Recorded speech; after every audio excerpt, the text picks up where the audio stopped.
यहाँ 50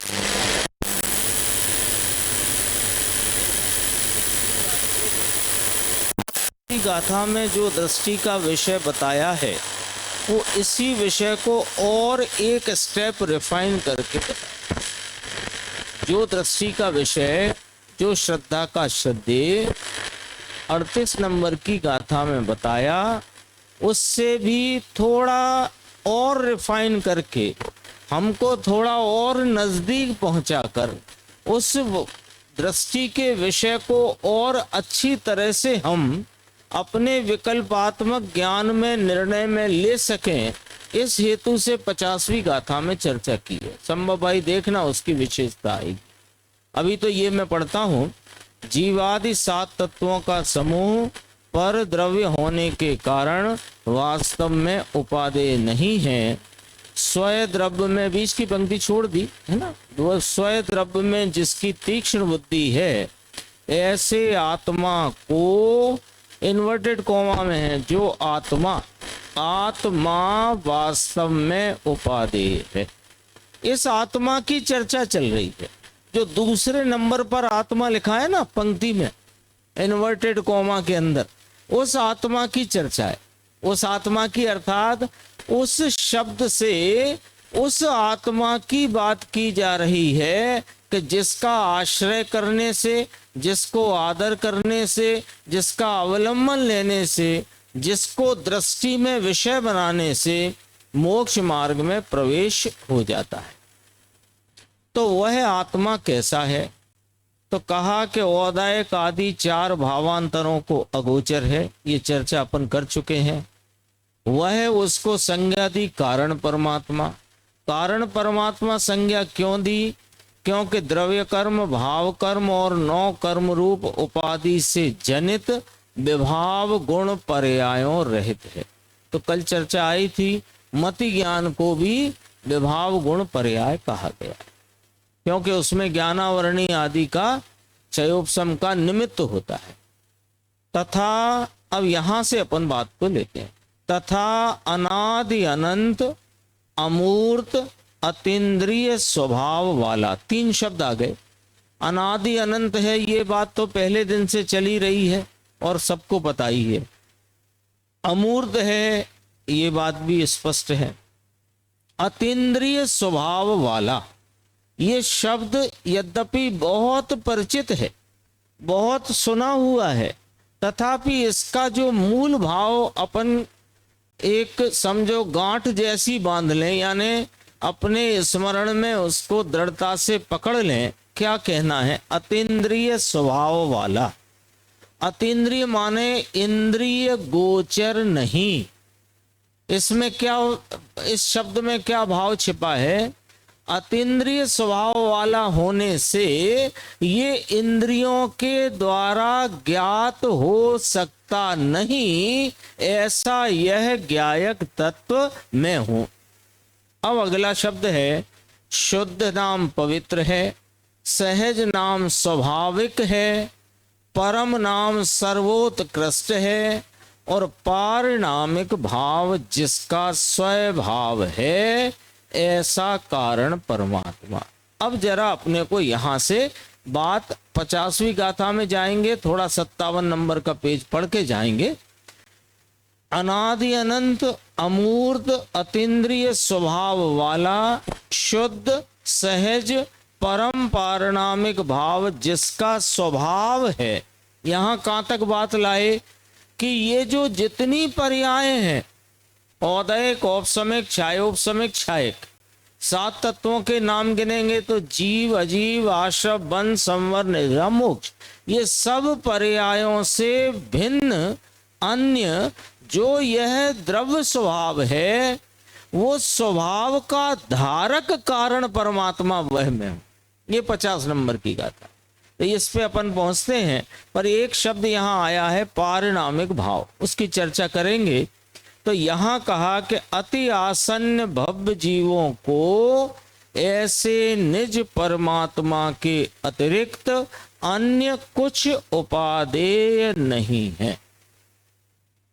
हो गई बात है ना। 5 दिन का जो शिविर है अपना, है ना। शिविरार्थी काफी चले गए क्योंकि जाने का सबका ट्रेन का टाइमिंग होगा, लेकिन जो हैं उनको ये प्रसाद मिलने वाला है।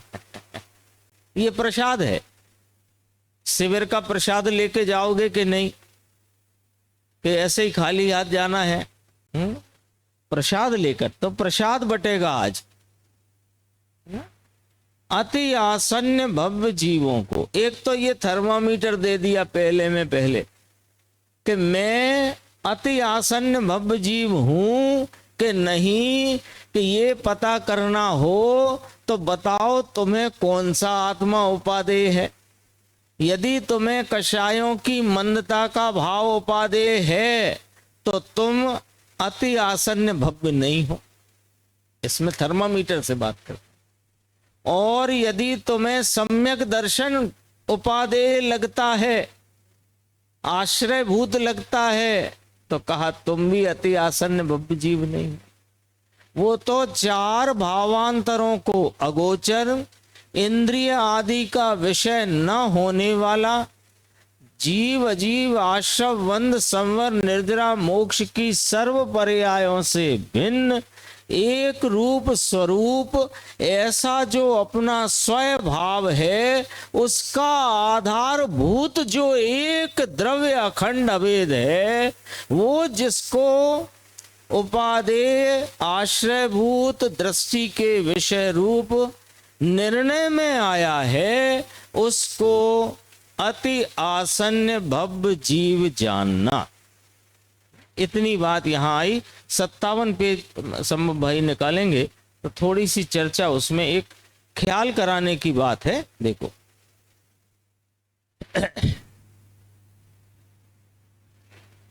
सबसे नीचे की 4 पंक्तियां हैं, सबसे नीचे की इसी पृष्ठ में PDF 57 है ना। सहज स्वाभाविक परम पारिणामिक भाव जिसका स्वभाव है। पारिणामिक शब्द आया ना, तो देखो जिसका स्वभाव परम पारिणामिक भाव, तो मात्र पारिणामिक भाव नहीं कहा। 320 गाथा में भी पारिणामिक परम भाव लक्षण ऐसा शब्द लिया। 110 गाथा नियम सार में भी यह जीव के परम स्वरूप का कथन है, तो वहां भी परम पारिणामिक भाव की बात की। यहां कहा कि मात्र पारिणामिक भाव नहीं कहा, क्योंकि पर्याय को भी पारिणामिक कहते हैं लोग। अभी सुनो बात को जरा, थोड़ा ख्याल में रखने की बात है ना। आप भोपाल से आए ना भैया, प्रणीत नाम। हाँ, देखो प्रणीत भाई क्या कहते हैं। कल कहा था कि पर्याय रूप भाव जो हैं वे 4 भाव रूप है, औदैक, औपसमिक, छायोपसमिक और छायक। अब कहा कि पर्याय को भी पारिणामिक कहते हैं, तो ये प्रश्न खड़ा होगा कि नहीं होगा कि आपने जब पर्याय को औदैक, औपसमिक, छायोपसमिक, छायक इस प्रकार से विवेचित किया, इस प्रकार से उसका कथन किया, अब पारिणामिक भाव कहा, ये क्या तात्पर्य है कि सुनो भाई, प्रत्येक जो कुछ भी है इस जगत में, वो त्रिकाली हो अथवा कि एक समय का हो, यदि वह निरपेक्ष रीति से देखा जाए तो सब ही पारिणामिक है। यह चैतन्य तत्व अनादि अनंत परम निरपेक्ष परम पारिणामिक है, और प्रत्येक समय होने वाला मोह राग देश का परिणाम, अथवा शुद्धि का संवर रूप परिणाम, अथवा शुद्धि की वृद्धि रूप निर्जरा का परिणाम, अथवा पूर्ण शुद्धता वाला मोक्ष का परिणाम, सब परिणाम पारिणामिक है। क्यों?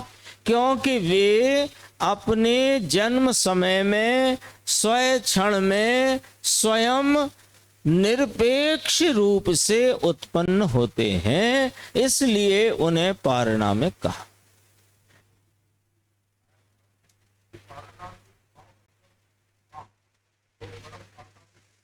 हाँ, पारिणामिक यानी सब द्रव्य पारिणामिक है, क्योंकि सब सत्ता से निरपेक्ष है।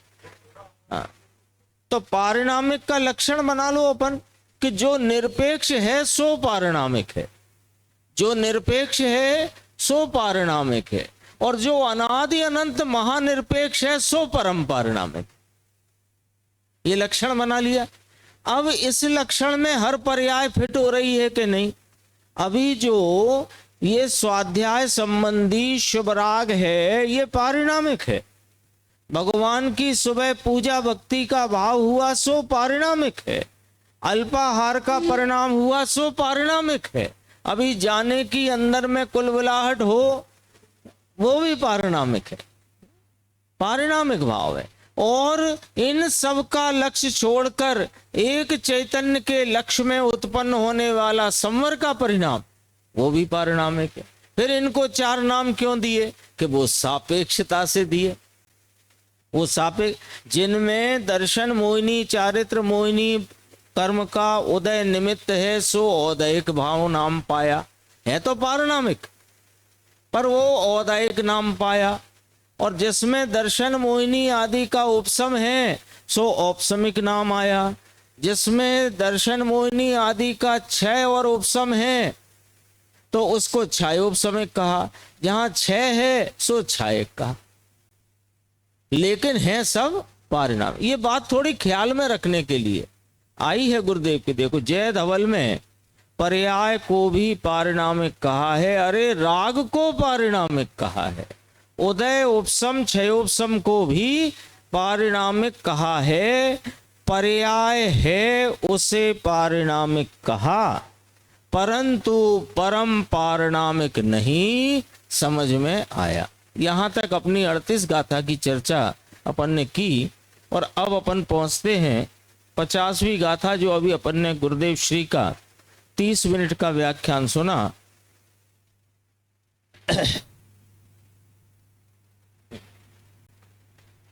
एकदम 401 पेज है पीडीएफ का जो आज अपन सुन रहे थे। देखो यहां से प्रसाद बटना शुरू होता है, समझे ना भैया। यहां से इस शिविर में आए हो ना, तो अब यहां से प्रसाद लेके जाना है। भाई साहब रह गए थे तो समय पे आ गए, उन्हें प्रसाद मिलना था ना, इसलिए आ गए। तो अब प्रसाद बटना शुरू होता है।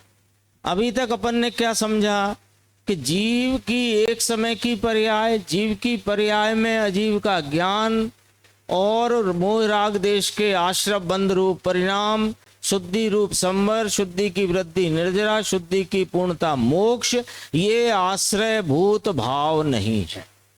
और औदयिक औपसमिक क्षयोपसमिक और क्षायक भाव ये भी आश्रय भूत भाव नहीं है। ये भी एक प्रकारांतर से कहा।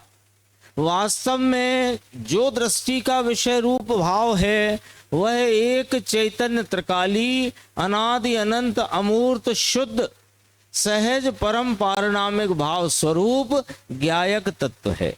अब ये अपने सामने दो बातें आ गई कि जीवादि 7 तत्वों को परद्रव्य कहा और इस चैतन्य परमात्मा को स्वद्रव्य कहा। ऐसा ही कहा था ना 38 नंबर गाथा में।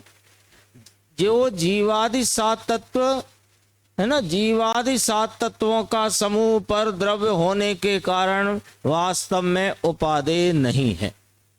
तो कौन उपादेय है कि यह अनादि अनंत अमूर्त अतीन्द्रिय स्वभाव वाला शुद्ध सहज परम पारिणामिक भाव लक्षण, यह कारण परमात्मा अति आसन्न भव जीवों को वही उपादेय है। आई थी बात। अभी देखो, अब थोड़ा एक स्टेप आगे बढ़ गए 50वीं गाथा में, और वो स्टेप जिसको समझ में आ गया वो प्रसाद है, वो प्रसाद है। देखो, जो कोई विभाव गुण पर्याय हैं वे पहले 49वीं गाथा में व्यवहार नय के कथन द्वारा उपादेय रूप से कही गई थी। 49 गाथा में क्यों कहा था उनको उपादेय? कि जैसे मोक्ष मार्ग प्रकाशक में कहा, संवर निर्जरा एक देश प्रकट करने योग्य उपादेय, मोक्ष पूर्ण प्रकट करने योग्य उपादेय, उस अपेक्षा व्यवहार नय से उपादेय कहा था। तो क्यों कहा व्यवहार नय से? कि वे पर्याय हैं, उन पर्यायों का उनके काल में अस्तित्व है, इसलिए उन्हें उनकी सत्ता सिद्ध करी, उनकी अस्थि सिद्ध करी और उनका व्यवहार से उपादेयपना भी बताया। लेकिन किंतु शुद्ध निश्चय नय के बल से, शुद्ध निश्चय नय से वे हेय हैं। कौन सी? 4 पर्याय कह देते हैं। विभाव गुण पर्याय में औदयिक, उसमें तो किसी को कोई शंका ही नहीं है। औपसमिक, छायोपसमिक और छायक, ये चारों विभाव गुण पर्याय गिनी। अभी कोई कहेगा छायक को विभाव गुण पर्याय क्यों कहा? यहां छायक मोक्ष मार्ग रूप पर्याय को ले लेना विभाव गुण पर्याय में। जब विभाव गुण पर्याय में लिया तो छायक मोक्ष मार्ग पर्याय भी छायक होती है ना, छायक सम्यक दर्शन वाली, तो वो उसको लेना। अब देखो 4 भाव पर्याय जो हैं उन पर भी दृष्टि देना योग्य नहीं है। अब जरा देखना, जानने योग्य हैं, फिर गुरुदेव ने तुरंत ही कहा जानने में आए।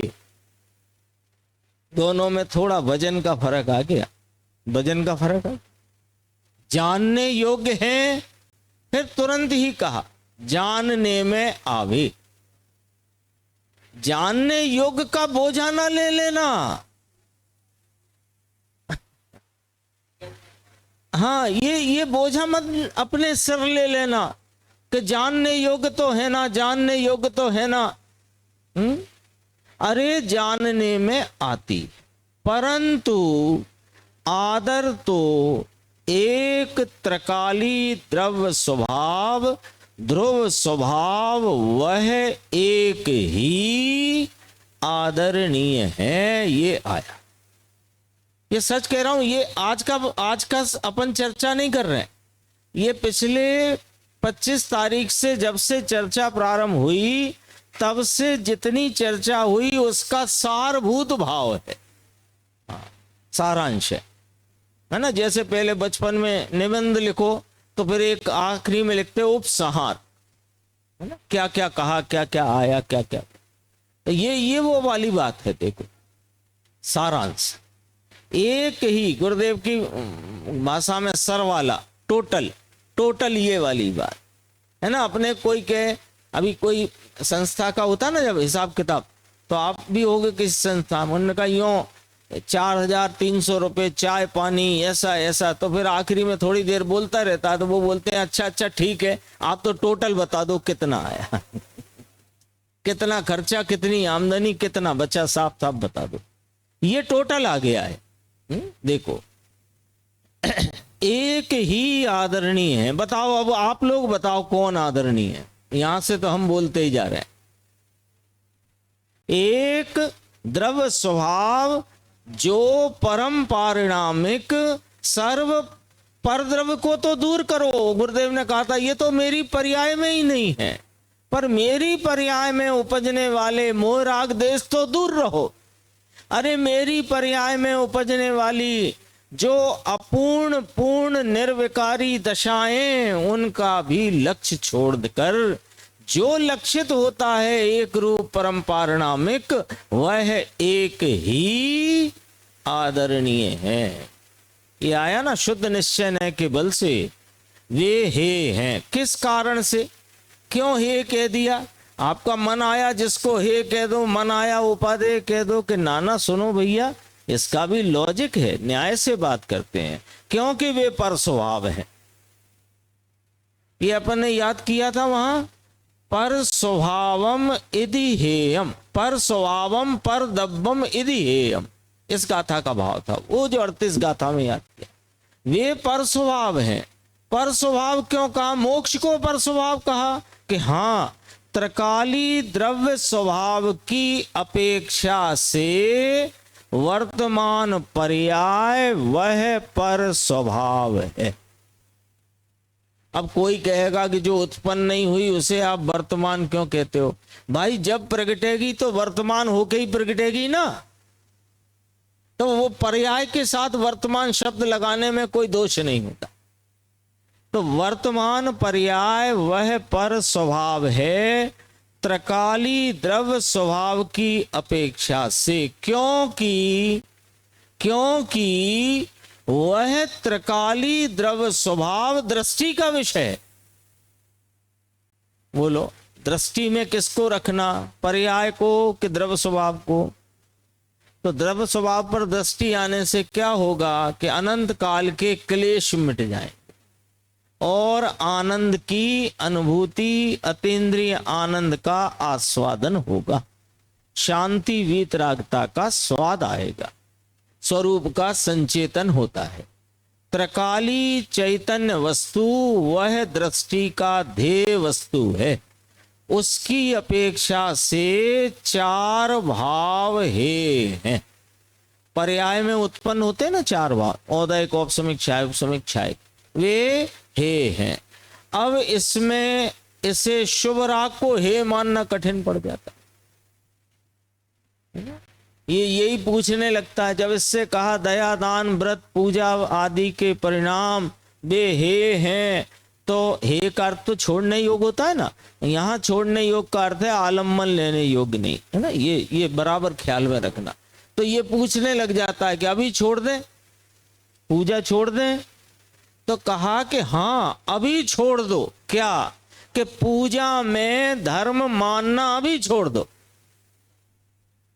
पूजा होती रहेगी, जब पूजा का परिणाम आएगा तो आप भोजन नहीं कर सकोगे, और जब भोजन का परिणाम आता है तो पूजा नहीं कर सकते। उसमें क्या दिक्कत है? लेकिन उसमें धर्म मानना छोड़ना है, अभी छोड़ना है। भगवान की पूजा भक्ति को हे मानते हैं प्रियंकर जी, होता है। शुभ भाव अशुभ से बचने के लिए ज्ञानी धर्मात्माओं को होता है, आता है, परंतु वह हे है, छोड़ने योग्य है, आदरने योग्य नहीं है। अब आगे देखो जरा, अगला प्रश्न है। आ गया क्या? थोड़ा बढ़ा देना आयुष्मान जी, आपको दो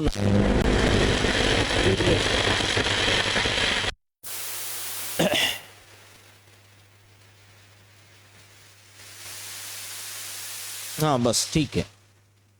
वास्तव में सहज ज्ञान, सहज दर्शन जो अंतः तत्व स्वरूप कहा वह समझ में आया। सर्व विभाव गुण पर्यायों से रहित। अब यहां विभाव में सिर्फ विकारी भाव नहीं लिया है,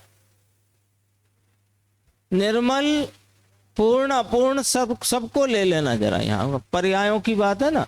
अब यहाँ एक बड़ी बात गजब की है कि सर्व विभाव गुण पर्यायों से रहित शुद्ध अंतः तत्व स्वरूप स्वयद्रव्य। अब इसे स्वयद्रव्य कहा, पर यह दृष्टि का विषय नहीं कहा। अभी जरा यहां थोड़ा एक स्टेप आगे बात बढ़ गई। देखो, इस अपेक्षा से वास्तव में सहज ज्ञान, सहज दर्शन, सहज चारित्र, त्रिकाली सहज परम वीत राग सुखात्मक शुद्ध अंतः तत्व स्वरूप, शुद्ध अंतः तत्व स्वरूप, शुद्ध अंतः स्वभाव भाव स्वरूप, इस स्वयद्रव्य, इसको स्वयद्रव्य कहा। जरा भाव को समझना कि जितनी ये द्रव्य है ना, ये द्रव्य है ना, तो इसके अनंत गुण है ना, तो ये द्रव्य त्रिकाली, इसके अनंत गुण त्रिकाली, और उन अनंत गुणों का प्रति समय होता हुआ विकारी, निर्विकारी, अपूर्ण, पूर्ण कोई ना कोई प्रकार का परिणमन। किसी समय बिना परिणमन का ये होता नहीं। परिणमन किस बात का होता है कि जो अनंत गुण हैं उनकी व्यक्तता का भाव परिणमन रूप होता है, उसे पर्याय कहते हैं। और उस पर्याय में वे ही अनंत गुण व्यक्त होते हैं। अब और इन सब का आधारभूत, इस स्वभाव का आधारभूत वह एक अखंड अभेद द्रव्य है। अब जरा तीन हो गए ना, द्रव्य गुण पर्याय है ना, तो पर्याय में क्या लेना कि विकारी, अविकारी, पूर्ण, अपूर्ण, सर्व पर्याय।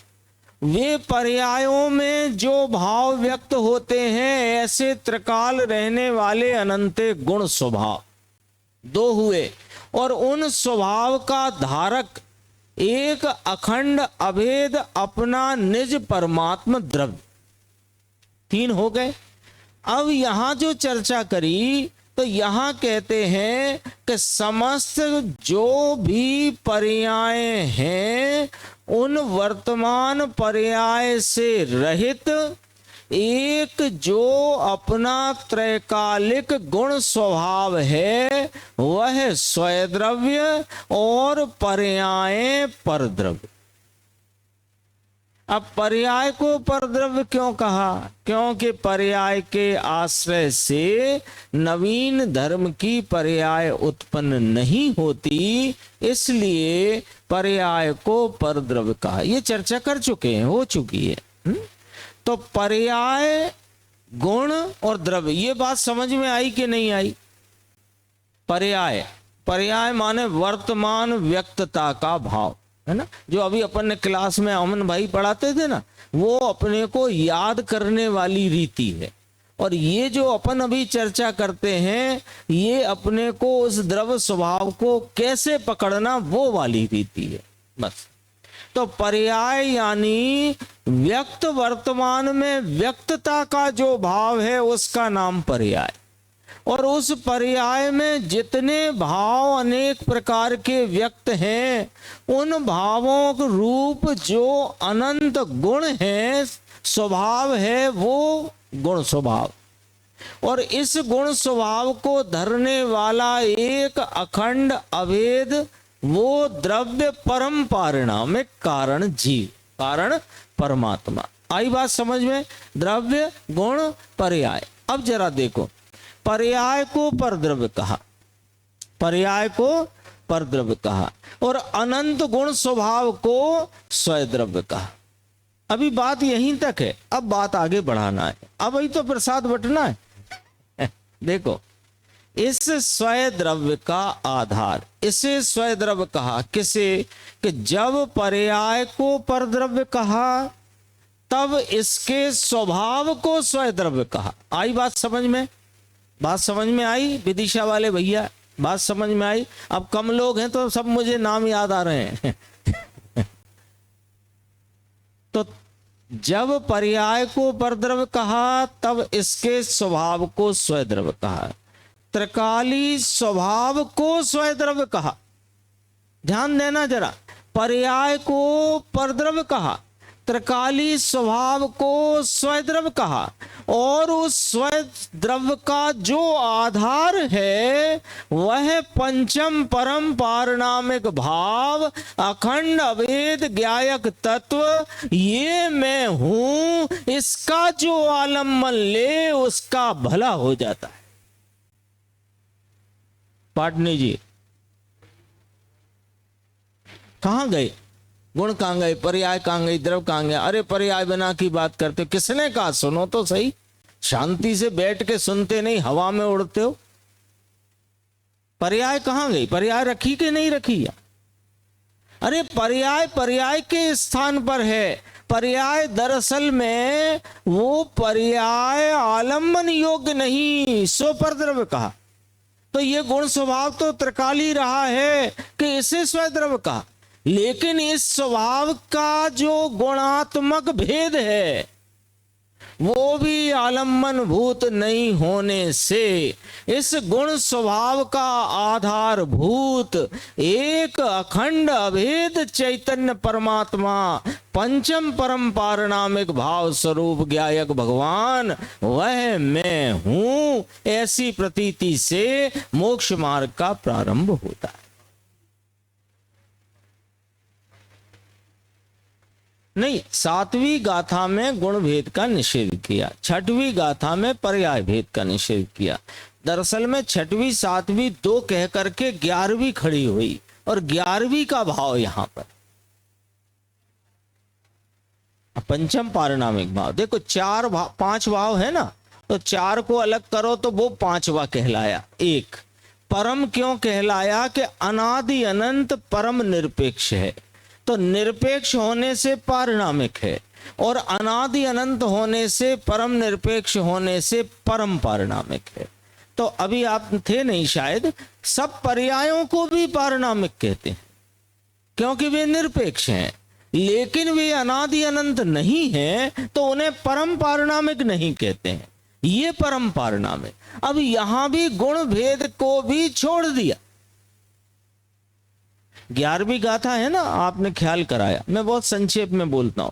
11वीं गाथा का क्या भाव है? व्यवहार ने सब ही अभूतार्थ है। अब व्यवहार ने कौन कौन से, वो तो सुन लो कि रागादि विकारी भाव, वे उपचरित असद्भूत व्यवहार।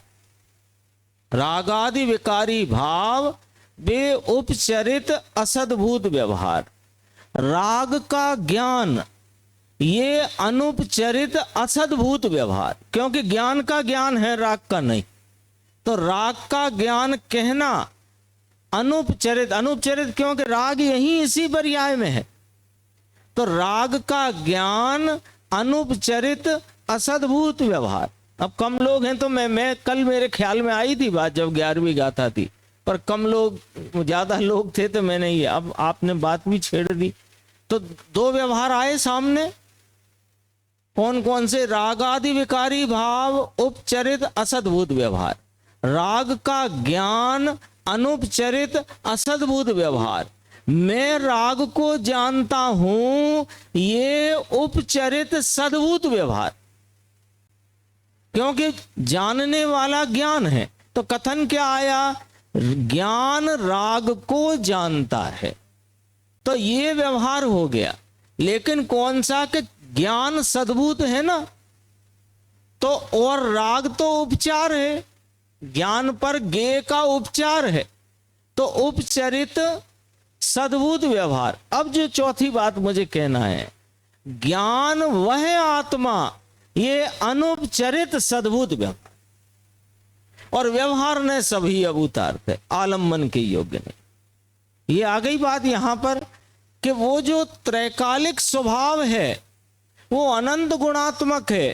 तो अनंत गुणात्मक शब्द जो चित्त में खड़ा होगा तो आपको भेद होगा ही होगा।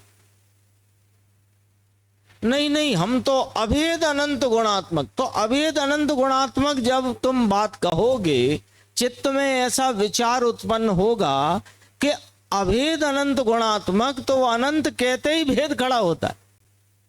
तो ये कोई आचार्य भगवान ने और मुनिराज पद्म ब्रह्मधारी देव ने और गुरुदेव श्री ने यहां पर कोई अपने को अद्भुत प्रसाद दिया है।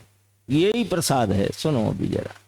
उस स्वद्रव का आधार वह पंचम पारिणामिक भाव है, शुद्ध अंतः तत्व स्वरूप इस स्वद्रव्य का आधार। थोड़ा सा बढ़ा देना भैया आयुष्मान जी, इसी पृष्ठ को थोड़ा ही आगे बढ़ाना। शुद्ध अंतः तत्व स्वरूप इस स्वद्रव्य का आधार, हाँ यही वाला, यह द्रव्य लो, आधार जिसे कहा वो द्रव्य। त्रिकाली स्वभाव है, उसे द्रव्य नहीं कहना। सच कहता हूं, ये मेरा विचार नहीं था 56 नंबर के प्रवचन तक पहुंचने का। वो तो अभी पढ़ते पढ़ाते मुझे यहीं पर ये बात ख्याल में आई कि इस बात को भी यहां यदि अवसर हुआ तो जरूर करना है। देखो क्या ख्याल में आया, शुद्ध अंतः तत्व स्वरूप कौन है? शुद्ध अंतः तत्व स्वरूप का ही आलम्बन लेना है। वो आलम्बन योग कौन है? कि वो इस स्वद्रव्य का आधार। अरे स्वद्रव्य का आधार क्या? कि पर्यायों को परद्रव्य कहा, तब त्रिकाली गुणों को स्वद्रव्य कहा, तो वो गुणों का आलम्बन नहीं, गुणों का आधारभूत अखंड अभेद एक यायक शुद्ध अंतः तत्व स्वरूप, ये आधारभूत भाव आश्रय लेने योग्य, दृष्टि करने योग्य है। गजब बात है ना। सच कहता हूं कि ये कोई अद्भुत से अद्भुत बात आई है।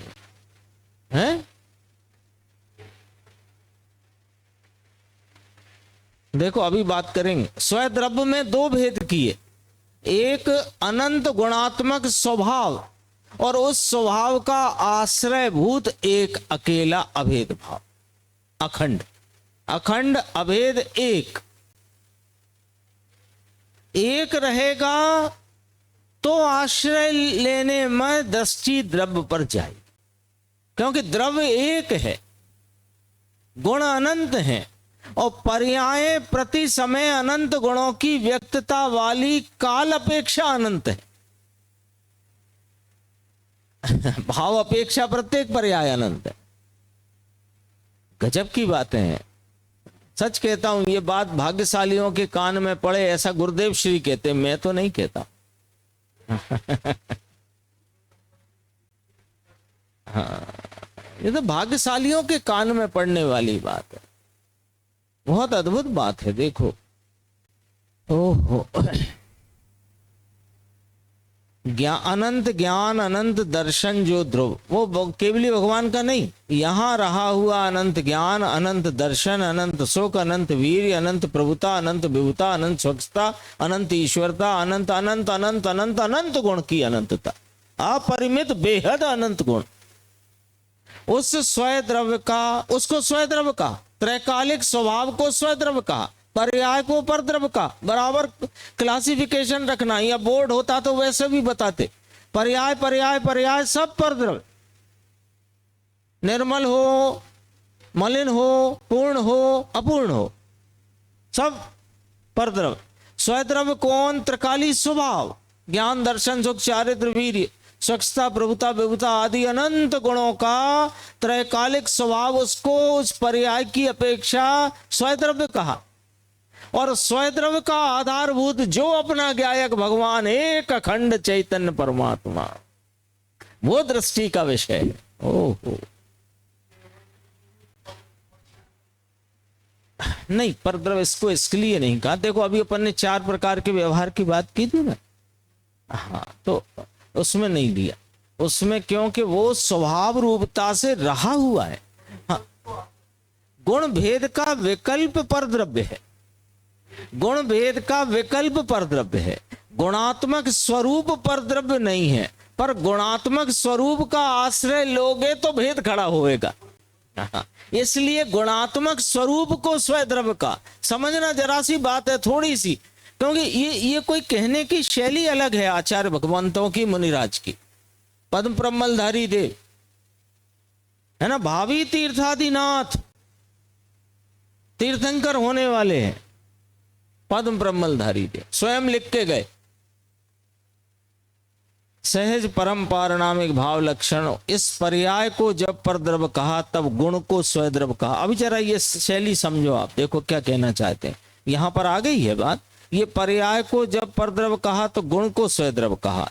वर्तमान क्षणिक रहने वाली पर्याय को जब पर द्रव्य कहा तो कायम रहने वाले स्वभाव को स्वय द्रव्य कहा। परंतु वह स्वभाव जो कायम रहने वाला है, उसका आधार ये स्वय द्रव्य है, शुद्ध अंतः तत्व। कठिन बात है।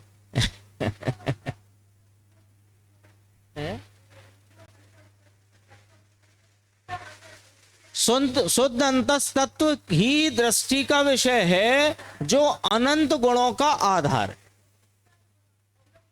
हाँ, वो इसका अवलंबन लेना, एक का अखंड अभेद का अवलंबन लेने से पर्याय में निर्मलता का भाव प्रकट होता। नहीं, ध्यान किसे कहते हैं वो एक अलग विषय है, कि ज्ञान से अपने अखंड अभेद को जानना, इसको कहा ज्ञान, और जानते रहना उसको कहा ध्यान। बस इतना, ध्यान की सरल परिभाषा। एक ही विषय को जानने में लगा हुआ जो परिणाम परिणति है, उसका नाम ध्यान है। ऐसा ना, कहां पहुंच गई थी, कठिन बात है। स्वय द्रव्य का यह स्वय द्रव्य अर्थात, आज प्रसाद संभव भाई तुम्हें भी लेना है शिविर का, त्रिकाली स्वभाव का वर्तमान स्वभाव। अब फिर दोबारा समझाते हैं गुरुदेव, संभव भाई आ गए ना इसलिए गुरुदेव भाई समझाते हैं। वर्तमान स्वभाव पर्याय को जब पर द्रव्य कहा तब त्रिकाली स्वभाव को स्वय द्रव्य कहा। अभी रुकी नहीं है बात। उस स्वय द्रव्य का आधार वो द्रव्य का आधार उस स्वभाव त्रिकाली को स्वद्रव्य कहा, वो गुणात्मक स्वरूप स्वभाव त्रिकाली को कायम रहने वाले को स्वद्रव्य कहा। उस स्वद्रव्य का आधार, अब जरा बस अपने में चले जाओ, यानी कम से कम विकल्पात्मक भाव वासन करो। कल जो पहाड़ पर प्रतिज्ञा की थी उसका निर्वहन करने की विधि आ रही है सामने। प्रतिज्ञा निर्वहन करना है ना, विधि देखो। ओ स्वद्रव्य का आधार सहज परम पारिणामिक भाव लक्षण, सहज परम पारिणामिक भाव जिसका लक्षण है, ऐसा कारण समय सार है।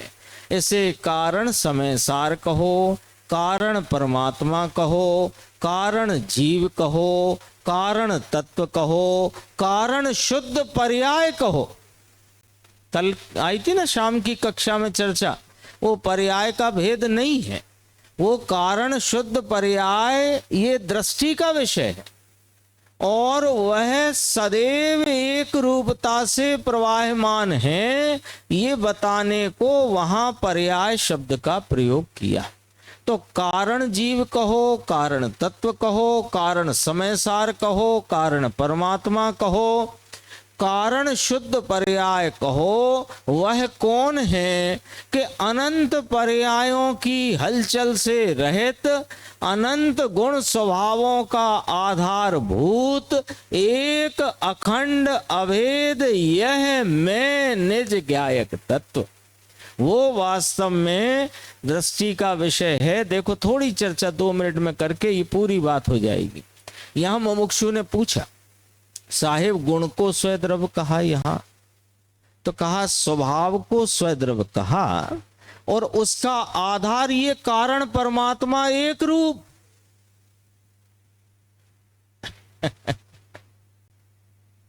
अद्भुत है, ये तो सच में डूब जाने जैसा विषय है। एक रूप, स्वभाववान, स्वभाव का आधार, स्वभाववान कारण परमात्मा।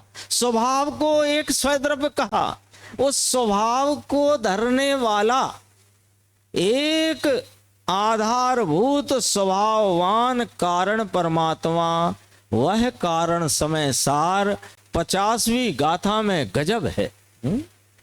अब देखो समझाते हैं। यहां तो अपनी सत्ता में जो पर्याय होती है, दूसरे की सत्ता वत्ता यहां याद नहीं रखना, इसमें क्या होता खुजली होती है, ये नहीं। अपनी सत्ता में जो पर्याय होती है उस पर्याय को परद्रव्य कहा।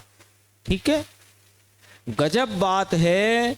तब त्रिकाली गुण स्वभाव को स्वद्रव्य कहा। जरा कथन की शैली समझ लो, क्या कथन की शैली है कि जब अपनी सत्ता में होने वाली मलिन निर्मल पूर्ण अपूर्ण सर्व पर्यायों को परद्रव्य कहा, तब त्रिकाली गुण स्वभाव को स्वद्रव्य कहा। त्रिकाली गुण स्वभाव को स्वद्रव्य कहा तो और उस स्वद्रव्य का आधार कारण परम पारिणामिक कारण समय सार भगवान। भाई ऐसे शब्द तो श्वेतांबर के 32-45 सूत्र की टीका में कहीं नहीं है। गजब बात है। एक और पैराग्राफ है फिर पूरा हो जाता है ये। देखो, स्वभाव के 2 भेद किए। यहां जितनी चर्चा करी ना, अब उसका भी सार। स्वभाव के 2 भेद किए, एक पर्याय स्वभाव, एक गुण स्वभाव। अभी देखो, तो पर्याय स्वभाव को परद्रव्य कहा। पहले पर्याय को स्वभाव कहा क्योंकि अपनी सत्ता में होने वाली पर्याय। तो पर्याय स्वभाव को परद्रव्य कहा। तो परद्रव्य की तो यहां बात ही नहीं करना, उसे तो परद्रव्य कहकर उसकी तो जैसे पेशी लगती है ना, पेशी कोर्ट में, तो ये तो वहां थे ही नहीं, अथवा थे तो इनका कोई वहां लेना देना नहीं, तो उनको तो खारिज कर दिया। तो पर्याय को तो खारिज कर दिया। अब बचा कौन? सुनो, जब पर्याय स्वभाव को परद्रव्य कहा, परद्रव्य की तो यहां बात ही नहीं, इसके पर्याय स्वभाव को जब परद्रव्य कहा, तब गुण स्वभाव त्रिकाल को स्वयद्रव्य कहा। अब आगे, तब उस स्वय द्रव्य का आधार, क्योंकि स्वय द्रव्य में तो अनंत गुण है, अनंत गुण है, तो अनंत गुणात्मक जो कायम रहने वाले ज्ञान दर्शन सुख चारित्र वीर्य आदि अनंत गुण, तो उनका आलम्बन नहीं, तो उनका एक रूप आधार कारण परमात्मा है, वो वास्तव में दृष्टि का विषय है। सूक्ष्म समझ में आए ऐसी बात है। बोलो किसको समझ में नहीं आई ये वाली बात? नहीं आई तो दोबारा पढ़ लेना, क्योंकि ये पुस्तक भी उपलब्ध है। यदि हार्ड कॉपी नहीं है तो सॉफ्ट कॉपी तो सब जगह उपलब्ध है। पेज नंबर मैं बता देता हूं, 401 से 410 तक करीब करीब ये चर्चा चली है। यही समझना है, और कुछ समझ पाए तो ठीक, और नहीं समझ पाए तो चलेगा, है ना। एक दिन मैंने कहा था 148 कर्म प्रकृति के नाम नहीं मालूम होंगे, चलेगा, कोई दिक्कत नहीं। आपको ज्ञानावरणी का 6 उपसम क्या होता है ये भी नहीं मालूम होगा तो चलेगा, लेकिन ज्ञान स्वभाव क्या है और ज्ञान स्वभाव का आधारभूत ये एक रूप द्रव्य क्या है, वो जानना अत्यंत आवश्यक है। सूक्ष्म बात है। प्रभु हिंदुस्तान में अलग प्रकार है। हिंदुस्तान गुरुदेव किसको कहते हैं? ये जो हिंदी क्षेत्र है ना, नॉन गुजराती क्षेत्र, उसे हिंदुस्तान कहते हैं। हिंदुस्तान में अलग प्रकार है, लोगों को ये बात नहीं लगती है ना। ये क्या, ऐसा क्या कहा? ये पता है गुरुदेव ने कब करे प्रवचन? 1980 में, आज से 44-45 साल पहले। अभी तो स्वय द्रव्य का आधार कारण समय सार लिया, स्वय द्रव्य दूसरा अलग। कैसा? यहां तक अपन ने आज जो प्रवचन गुरुदेव श्री का या अपना जो पूरे शिविर का विषय था वो यहां पर आकर के पूर्ण होता है। और प्रसाद रूप में सबको दृष्टि का विषय कहाँ है, कैसा है, कैसे प्राप्त होता है, वो बात अपने सबके सामने आई। और सब साधर्मी भाई बहन माताएं सब इस दृष्टि के विषय को तुरंत शीघ्र से शीघ्र अपने उपयोग का विषय बनाकर अपनी परिणति में मोक्ष मार्ग प्रकट करें और शीघ्र ही सिद्धालय में जाकर विराजमान हो, ऐसी मंगल भावना।